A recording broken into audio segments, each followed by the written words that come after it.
সারা দুনিয়াতে কে কি করছে, কোন আলেমের ভুল হচ্ছে আপনাকে ধরার দরকার নেই। আলেমরা ভুলগুলো আলেমদের ধরবে, এটাই ভালো।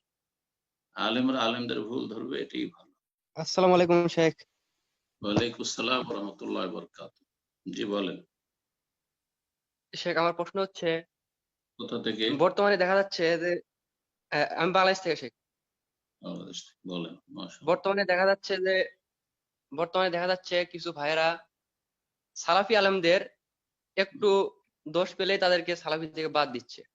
হুম, যেমন বিদাতির জন্য দোয়া করছে কেন, হুম, তারপরে তারপরে মনে করেন যে আল্লাহর দেহ সাব্যস্ত করছে কেন, দেখা যাচ্ছে যে অনেক জনপ্রিয় এবং বড় বড় শেখ তাদেরকেও বাদ হুম। দিচ্ছে।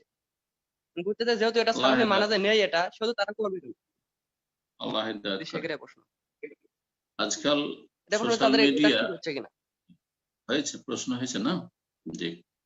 জি জি। আজকাল সোশ্যাল মিডিয়া একটা বড় ফিতনার কারণ হয়েছে।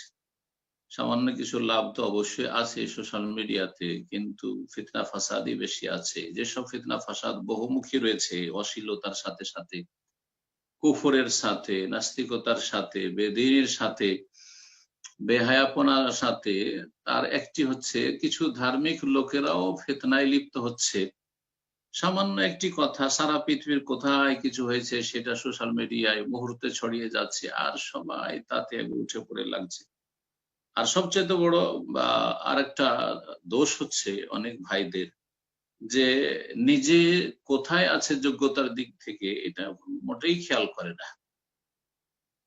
সবাই মনে করে যে খুব যোগ্য, কিছু এদিক সেদিক থেকে জোড়া তালি দিয়ে, আরবি ভাষাও বুঝে না, কোরআন এবং হাদিসের একটি আয়াত হাদিসও কিছু বুঝতে পারবে না সরাসরি, কিন্তু এই দিক সেদিক থেকে কিছু ইসলামিক নলেজ একত্রিত করে মনে করে যে আমি তো অনেক বড় হয়ে গেছি। হ্যাঁ, যার ফলে প্রতিটি বিষয়ে মন্তব্য করা, এগুলো ফিতনা। এইসব ফিতনা থেকে বলবো যে যারা ভাইরা, মুসলিম ভাইরা, দিনী ভাইরা, বিশেষ করে যারা সহি আকীদা মানহাজের দাবিদার, বেঁচে থাকবেন। সবাই মন্তব্য করবেন না, কারণ জবান থেকে যখন একটি কথা বেরিয়ে যায় তখন সেটা আপনার হাতে থাকে না।